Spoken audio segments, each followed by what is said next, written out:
projects with companies based in the United Kingdom. Sometimes it is covert in relation to extensive cyber attacks and theft of intellectual property research.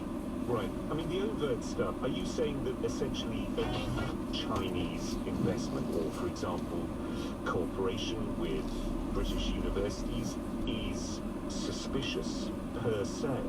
Or are you just saying that some of it could potentially be used for nefarious purposes? No, we're not saying that there should be sort of disengagement in all Chinese investment or that all Chinese investment is necessarily suspect, but we are highlighting that Chinese economic involvement in investment comes with risks, and the government needs to be aware of those risks and to be working hard to make sure that we mitigate them and manage them. We took a particular close look at, for example, the nuclear sector, where we highlighted that a significant problem has been that government departments have looked at each nuclear project in isolation and seemingly failed to take the across-the-board picture into account, which we feel is an inadequate approach, and that it is vital that as a result the government takes a comprehensive look at Chinese investment in the nuclear sector to see whether it should be allowed to continue in the way it has. That's fascinating. I mean, when you think about, for example, something like nuclear power stations, I mean, that's something with an enormous lead time. And you know, this is critical infrastructure which is probably decades in the making. I mean, are you saying that these things, these deals should be unpicked, or are you just talking about in the future new rules need to be set up?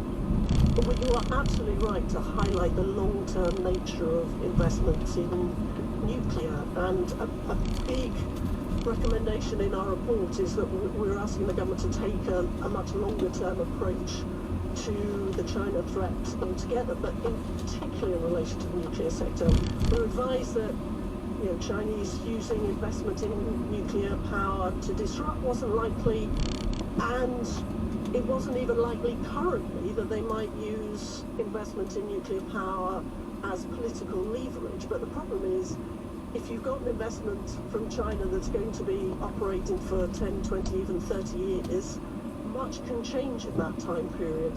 It is striking some of the language that you have used in the committee about the government. I mean, saying that it has no strategy on China, let alone an effective one. The serious concern of the fact that the government doesn't want there to be any meaningful scrutiny of sensitive investment deals. In response, the Prime Minister has said today of the government, we are not complacent. I mean, these two visions of how the UK government is dealing with a perceived threat, potential threat from China, seem to be totally at odds. Given that you're a governing Conservative Party MP, how do you explain that?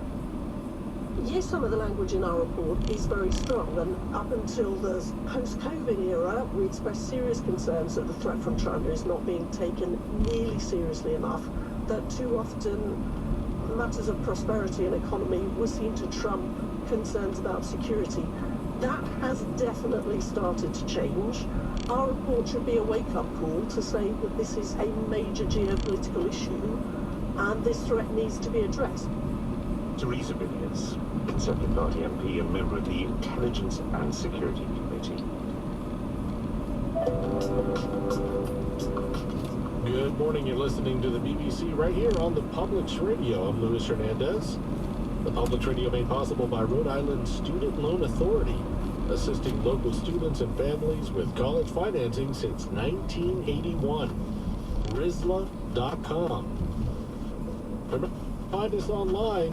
We're at thepublicsradio.org. Thanks so much for listening.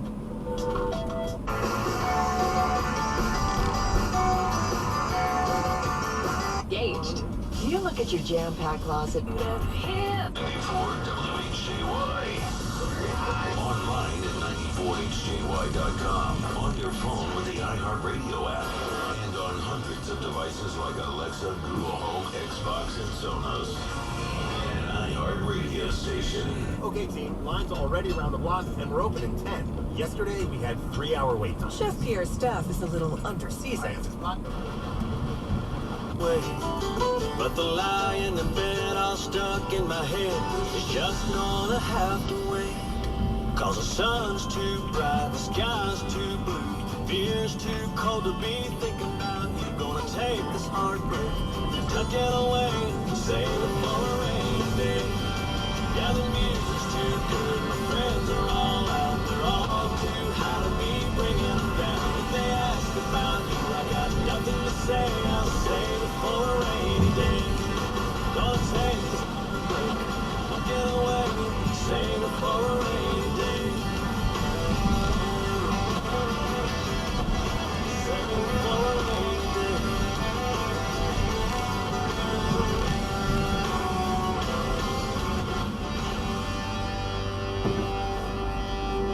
Cat Country 98.1. So Morgan Wallen recently got bumps. Yeah, he's number 2 now on the Billboard charts. But 13 weeks at number 1 with this song. Amazing. Last night here at Southern New England's Country. Last night we let the liquor talk. If we can answer the questions for them, or wherever you get your podcasts. B101, playing the 80s and more on your no-repeat workday. Powered by Knight's Liquor Warehouse. Offering curbside and free delivery with promo code SUMMER04. You'll never hear the same song twice between 9 and 5 on B101. Back to what we do best. Back to the 80s and more. B101. I'm sorry, I just don't buy it. And they wonder why Americans are buying into conspiracies. There's a difference between a conspiracy theory and a conspiracy fact. I'm pretty sure with the FBI and the justice system, we are now looking at conspiracy facts. I'm anxious to see what they come out with the bag of cocaine. More in just a second. Sponsor this half hour is Real Estate Agents I Trust.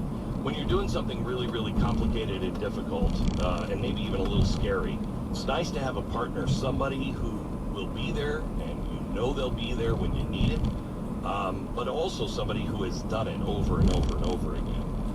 I can't tell you how many times I have noticed when it comes to buying and selling a home, that I don't know what I'm doing. I don't know how to interview for the right person to represent me when buying a house. I don't even know who to trust. This is why we started Real Estate Agents I Trust. This is my company. Real Estate Agents I Trust. We wanted to find a way to connect you to the right kind of agent. The one that has the experience, the one that has the ethics, the one that has your sensibilities as well. People like you and me. Most of them are fans of the program, and they're very knowledgeable, they're very helpful, they go the extra mile, and they have the secret sauce. They know what it takes to get your home sold fast and for the most amount of money and get you into the right house, wherever you're moving, across the street or across the country. We'll find the right agent for you. Free service to you. It's realestateagentsitrust.com. That's realestateagentsitrust.com. 10 seconds, station ID. News Radio 920 and 104.7 FM.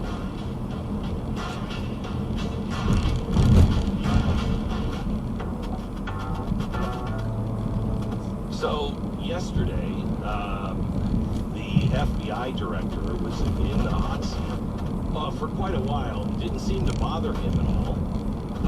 But he was asked at the hearing if he was protecting the Bidens. Here's Christopher Ray. Listen. I'm sitting here with my father. I will make certain between the man sitting next to me and every person he knows in Oakland who will ever hold a grudge, you will regret not following my direction. I am sitting here waiting for the call with my father. Sounds like a shakedown, doesn't it, Director? I'm not going to get into commenting. You seem deeply uncurious about it, don't you? Almost suspiciously uncurious. Are you protecting the Bidens? FBI Well, you won't answer the question. Hold on. You won't answer the question about whether or not that's a shakedown, and everybody knows why you won't answer it. Because to the millions of people who will see this, they know it is. And your inability to acknowledge that is deeply revealing about you. I happen to agree with him. How else do you answer that, Stu?